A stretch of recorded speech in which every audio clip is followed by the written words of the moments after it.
நம்ம அரசியலுக்கு வர்றதுக்கு முன்னாடி அட இவரெல்லாம் வரமாட்டாரியா, அவரே வரல, இவரே வரல, இவருங்க வர போறாரு அப்படின்ட்டு நிறைய பேர் ஜோஷியம் சொன்னாங்க. அப்புறம் நம்ம கட்சியினுடைய பேர் அறிவிச்சதுக்கு அப்புறம் பேரு தானே அறிவிச்சிருக்கிறாரு, மக்கள் கிட்ட பேர் வாங்கணும்ல, அதெல்லாம் முடியாதுன்னாங்க. அப்புறம் ரொம்ப முக்கியமா மாநாடுலாம் எவ்வளவு பெரிய விஷயம், அதெல்லாம் இவர் ஒத்தால எப்படி பண்ண முடியும், சும்மா பக்கத்தில் புஷியானதை வச்சுக்கிட்டு மாநாடுல எப்படி நடத்தி காட்ட முடியும், அதெல்லாம் அவங்களால முடியாது.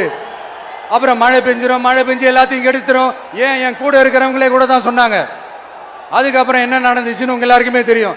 விஜய் முதல்ல நெகட்டிவா தான் சொல்றாங்க. இந்த ரேலி ஆரம்பிக்கிறதுக்கு முன்னாடி கூட 15 பேர் மயக்கமடைந்த நிலையில் ஆம்புலன்ஸ்ல தூக்கி செல்லப்பட்டார்கள். உணவு தண்ணீர் இருந்தும் பொதுமக்கள் மயக்கம், அப்புறமா பார்க்கிங் வசதி இல்லாததால் போக்குவரத்து நெரிசல், அது பிறகு என்னென்ன நெகட்டிவா சொல்ல முடியுமோ அது எல்லாமே சொல்றாங்க. இப்ப புதுசா ஒண்ணு சொல்ல ஆரம்பிச்சிருக்காங்க. அது என்னடானா, ஆட்சியை பிடிக்கிறதெல்லாம் அவ்வளவு ஈஸி இல்லையா. இப்ப அதெல்லாம் விட்டாங்க. இப்ப இங்க வந்துட்டாங்க. இவர் நேரா ஷூட்டிங்ல இருந்து வருவாராம், வந்து ஆட்சியை பிடிப்பாராம். அது எப்படி இவராலே முடியும்? அவராலே முடியல, இவராலே முடியல. அவருக்கு அத்தனை வருஷம் ஆச்சு, இவராலே எப்படி முடியும்?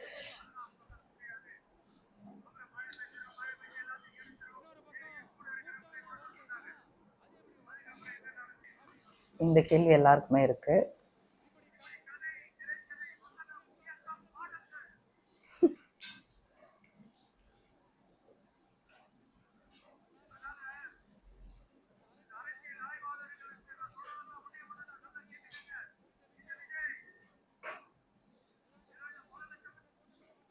அவர் பேசுறது கேக்குறாங்களோ இல்லையோ, டிவிக்கேன்னு கையை தூக்கி கத்தினபடியே இருக்காங்க.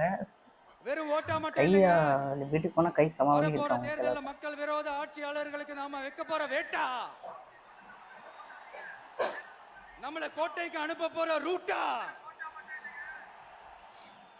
இருக்க போதுன்னு சீக்கிரமாவே தெரிஞ்சுப்பீங்க. ஏன்னா கோடிக்கணக்கானவங்களோட ஹார்ட்லயும் வீட்லயும் ஏற்கனவே ஆல்ரெடி உயிரா உணர்வா உறவா இருக்கிறோம். நம்மளுடைய கனெக்ட் எல்லாம் வெறும் மக்களோட மட்டும்தான். இந்த ஸ்பீச் யார் எழுதி கொடுத்தான்னு தெரியல, பட் சம ரைமிங்கா எழுதி இருக்காரு. லைக் மாநாடுக்கு எழுதுறோன்றது மறந்து படத்துக்கு எழுதுறோன்ற அந்த நினைப்புல எழுதி இருக்காருன்னு நினைக்கிறேன். இவர் என்ன புதுசா என்ன திட்டம்லாம் சொல்றாரு அப்படின்னு வேற நிறைய கேள்விகள் இந்த சொல்றேன், தெரிஞ்சுக்கங்க. பெண் குழந்தைகள், பெண்கள் மற்றும் வயசானவங்களோட பாதுகாப்புல தான் நம்ம பிரையாரிட்டியே. அடுத்து இளைஞர்கள், உழவர்கள், உழைப்பாளர்கள், நெசவாளர்கள், மீனவர்கள், ஆதரவற்ற முதியோர்கள், மாற்றுத்திறனாளிகள், மூன்றாம் பால் இனத்தவர்கள்னு இன்னும் யாருக்கெல்லாம் கவர்மெண்டோட ஒரு ஸ்பெஷல் அட்டென்ஷன் தேவையோ அவங்க எல்லாருக்குமான ஒரு கவர்மெண்ட் அமைக்கிறது தான் நம்ம இலக்கே. நான் ஏற்கனவே சொன்னதை தான் இங்க நான் திரும்பவும் சொல்றேன். நம்மளுடைய இந்த தமிழக வெற்றி கழகம் ஏதோ அரசியல் ஆதாயத்துக்காக தொடங்கப்பட்ட கட்சியெல்லாம் கிடையாதுங்க. கொள்கை கோட்பாடுகளோடு தந்தை பெரியார், பெருந்தலைவர் காமராஜர், அண்ணல் அம்பேத்கர், வீரமங்க வேலு நாச்சியார், மக்கள் சேவகர் அஞ்சலை அம்மாள், நம்மளுடைய 5 கொள்கை தலைவர்களோட வழிகாட்டுதல்களோடு தொடங்கப்பட்ட கட்சி. நம்ம ஸ்டாண்ட்ல நாம எப்பவுமே ஸ்ட்ராங்கா தாங்க இருக்கிறோம். அதுல எந்த மாற்றத்துக்கோ எந்த சமரசத்துக்கோ துளி கூட இடமில்லை. நம்மளுடைய ஒரே கொள்கை எதிரி பாஜக தான். நம்மளுடைய ஒரே அரசியல் எதிரி திமுக தான். இங்க இருந்து சென்ட்ரல் கோரடி, ஸ்டேட் கோரடி. கொள்கை எதிரி நம்மளுடைய ஒரே அரசியல் எதிரி டிஎம்கே இல்ல பாஜக. டிஎம்கே ஏதோ அண்டர் கிரவுண்ட் ஆதாயத்துக்காக டீல் போட்டுக்கிட்டு, டீல் பேசிக்கிட்டு, இந்த அலையன்ஸ் வச்சுக்கிட்டு இந்த ஊரை ஏமாத்துற கட்சி எல்லாம் நம்ம டிவிக்கே கிடையாதுங்க. யாருக்காகவும் எதுக்காகவும் எந்த பயமும் கிடையாது. மாபெரும் பெண்கள் சக்தி நம்மளோட இருக்கிறாங்க, மாபெரும் இளைஞர்கள் சக்தி நம்மளோட இருக்கிறாங்க, ஒட்டுமொத்த தமிழ்நாட்டு மக்களுடைய சக்தி நம்மளோட நிக்கிறாங்க. அப்படி இருக்கும்போது இந்தியாவில் இருக்கிற எல்லா ஸ்டேட்லயும் வாழ்ற நம்ம தமிழ் நெஞ்சங்கள் மட்டும் இல்ல, உலகம் பூரா 100க்கும் மேலான நாடுகள்ல வாழ்ற நம்ம தாய் தமிழ் உறவுகள் எல்லாருமே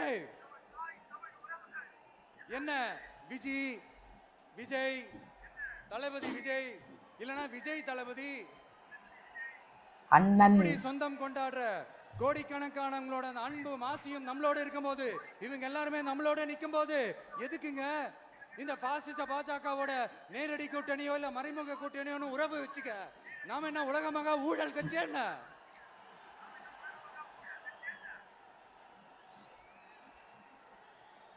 நம்மளை பத்தி சின்னதா ஸ்ட்ரெயிட் டு ஒரு ஸ்ட்ரெயிட் தான் உண்மை ஒண்ணு சொல்லலாமா?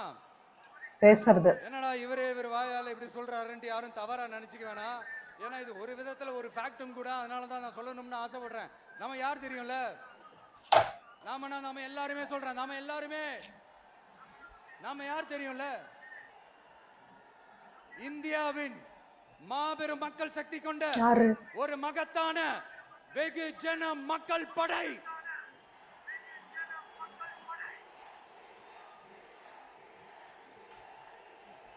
டிவிக்கேன்னு கத்திக்கிட்டே இருக்காங்க. அவர் என்னத்த சொல்றதோ, இவரை நம்பி இவ்வளவு பெரிய ரேலிலாம் வச்சு பேசிக்கிட்டு இருக்காங்க. பட் அவங்க கொஞ்சம் சீரியஸ் ஆகணும். அதனால நம்ம தலைமையில நாம அமைக்க போற இந்த உண்மையான மக்களாட்சிக்கான அச்சாரமாக மாபெரும் மக்கள் சக்தியே அணி அணியாக நம்மளோட திரண்டு நிக்கிறப்போ இந்த அடிமை கூட்டணியில சேர வேண்டிய அவசியம் நமக்கு இருக்குங்க.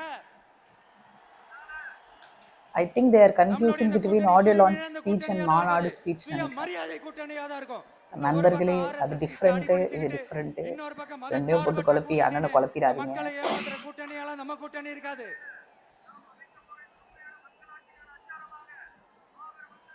நான் இப்பவும் சொல்றேன், நம்மளை நம்பி வர்றவங்களுக்கு ஆட்சியிலும் அதிகாரத்திலும் உறுதியாக பங்களிப்பு செய்யப்படும். உடனே இந்த கேள்விகள்லாம் வரும். அப்ப யாரு கூட்டணி, யாரு வரா, யாரு போறா, இந்த கேள்விகள்லாம் வரும். இந்த கேள்விகளுக்கெல்லாம் ஒரே ஒரு பதில் தான், சஸ்பென்ஸ்ல சஞ்சாரம் செய்யுங்க. ஆனா ஒண்ணு, 2026ல 2 பேருக்கு நடுவுல தான் போட்டியே. ஒன்னு டிவிகே, இன்னொன்னு டிஎம்கே. இந்த போட்டி எப்படி இருக்க போகுதுன்னா, இந்த அலையன்ஸை வச்சு எப்படியாவது நம்ம தப்பிச்சிடலாம். என்ன இந்த அறத பழைய இந்த மேத்தமேட்டிக்ஸ், அரித்மெட்டிக்ஸ் இதெல்லாம் சஸ்பென்ஸ்லயே சாவங்கடாங்கறாரு அப்படின்னு நினைக்கிறவங்களோட அந்த கனவு ஒரு நாளும் மைப்படாது. ஒன்னு டிவிகே, இன்னொன்னு டிஎம்கே. சரி, இப்ப நம்ம வேற ஒரு ஏரியாவுக்கு ஒன்று வருவோம். எதிர்காலம் வரும் என் கரெக்டா சொல்லிட்டோம். இந்த கூட்டத்தின் ஆட்டத்தை ஒழிப்பேன்.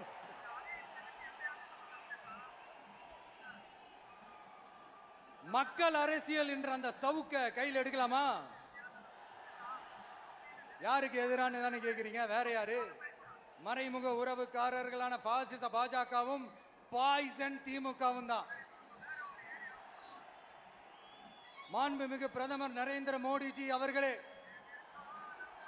3வது முறையா ஒன்றியத்தோட ஆட்சி அதிகாரத்தை நீங்க தானே கையில வச்சிருக்கிறீங்க. இல்ல, நாங்க தெரியாம தான் கேக்குறோம்.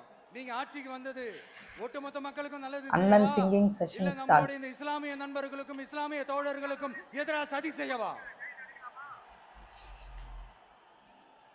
மக்களுக்கு உங்ககிட்ட கேட்கறதுக்குன்னு ஏராளமான கேள்விகள் இருக்குது. அதனால அவங்க சார்பா, அவங்கள ஒருத்தனா, அவங்களோட ஒரு உண்மையான ஒரு பிரதிநிதியா உங்ககிட்ட சில கேள்விகள் கேட்கணும். மிஸ்டர் பிரைம் மினிஸ்டர் அவர்களே, நம்ம தமிழ்நாட்டு மீனவர்கள் கிட்டத்தட்ட ஒரு 800 பேருக்கு மேல இலங்கை கடற்படையால தாக்கி அழிக்கப்பட்டிருக்கிறாங்க. அதை கண்டிக்கிறதுக்காக உங்களை பெருசா எதுவும் செய்ய சொல்லல. சின்னதா ஒண்ணு மட்டும் செஞ்சு கொடுங்க. இனிமேலாச்சும் எங்களுடைய மீனவர்கள் பாதுகாப்பா இருக்கிறதுக்காக இந்த கச்சத்தீவை இலங்கை கிட்ட இருந்து மீட்டு கொடுத்துருங்க, அது போதும். கரெக்ட். உங்களுடைய இந்த முரட்டு பிடிவாதத்தால நீங்க நடத்துற இந்த நீட்டு தேர்வு, அதனால இங்க என்னென்ன நடக்குதுன்னு சொல்றதுக்கே மனசு வலிக்குது. அதனால அந்த நீட்டு தேர்வு தேவையில்லைன்னு அறிவிச்சிருங்க, அது போதும். செய்வீர்களா திரு நரேந்திரபாய் தாமோதர் மோடிஜி அவர்களே? எங்களுக்கு என்னென்ன தேவையோ, என்னென்ன நல்லதோ அதெல்லாம் செய்ய மாட்டேங்கிறீங்க. ஆனா ஆட்சி அதிகாரத்தை மட்டும் கையில வச்சுக்கிட்டு மக்களை ஏமாத்த நேரடியாக ஒரு பாசிச பாஜக அடிமை கூட்டணி ஒண்ணு. அடுத்து உங்களோட இந்த மைனாரிட்டி ஆட்சியை ஓட்டுறதுக்காக மறைமுகமாக RSS அடிமை குடும்பம்னு இன்னொரு கூட்டணி.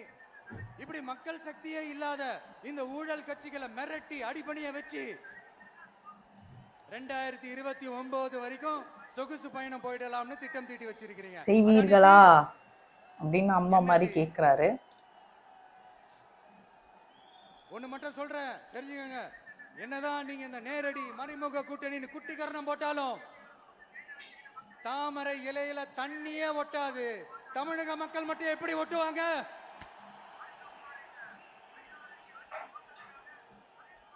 இங்க ஒரு எம்பி சீட்டு கூட தரலன்றதுக்காக தமிழ்நாட்டுக்கும் தமிழ்நாட்டு மக்களுக்கும் எதுவுமே செய்யாம ஓரவஞ்சனை செய்யுது இந்த ஒன்றிய பாஜக அரசு.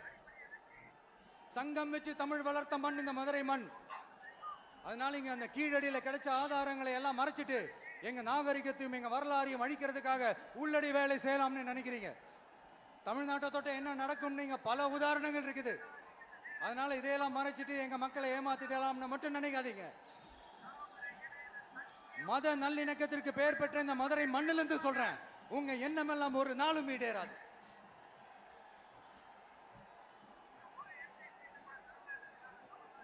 எம்ஜிஆர்னா யார் தெரியும்ல? அவர் மாஸ்னா என்னன்னு தெரியும்ல? கரெக்ட். அவர் உயிரோடு இருக்கிற வரைக்கும் அந்த சிஎம் சீட்டை பத்தி ஒருத்தராலையும் நினைச்சு கூட பார்க்க முடியல, கனவு கூட காண முடியல. எப்படியாவது அந்த சிஎம் சீட்டை என்கிட்ட கொடுத்துருங்க, என் நண்பர் எம்ஜிஆர் திரும்ப வந்ததுக்கு அப்புறம் நான் திருப்பி கொடுத்துறேன்னு தன்னோட எதிரியை கூட மக்கள் கிட்ட கெஞ்ச வச்சவர் எம்ஜிஆர். எப்படி கெஞ்ச வச்சார்? அதனால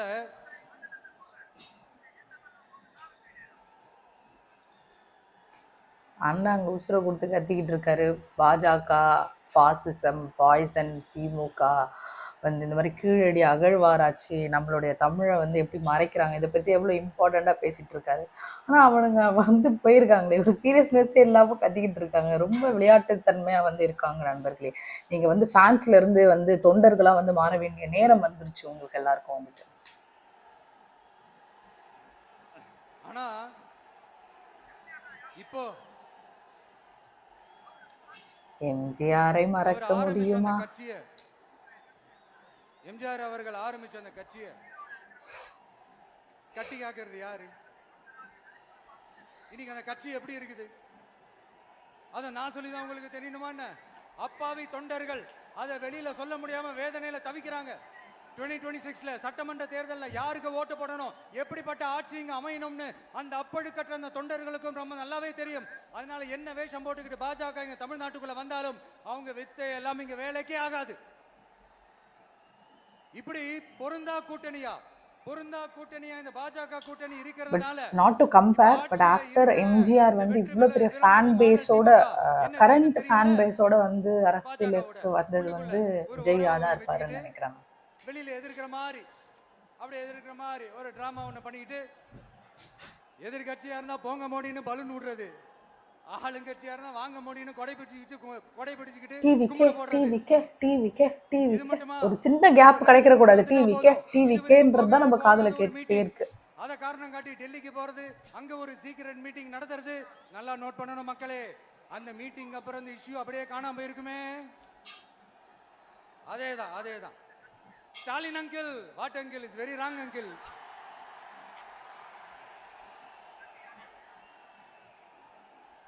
இப்படி தமிழ்நாட்டுல கவலைக்கிடமான நிலைமையில லட்சணத்தை பார்த்துக்கிட்டு நாம எப்படி சும்மா இருக்க முடியும்? ஒரு தவறு செய்தால், அதை தெரிந்து செய்தால், அவர் கபட நாடக மு.க. ஸ்டாலின் அங்கிளாகவே இருந்தாலும், அங்கிள் உங்களுக்கு மனசாட்சின்னு ஒண்ணு இருந்துச்சுன்னா நாங்க கேட்கிற கேள்விகளுக்கு மட்டும் கொஞ்சம் பதில் சொல்லுங்க அங்கிள். நீங்க நடத்துற இந்த ஆட்சியில நேர்மை இருக்கா, நியாயம் இருக்கா, ஊழல் இல்லாம இருக்கா, சட்டம் ஒழுங்கு சரியா இருக்கா, பெண்களுக்கு பாதுகாப்பு இருக்கா, பொதுமக்களுக்கு பாதுகாப்பு இருக்கா, இயற்கை வளங்கள்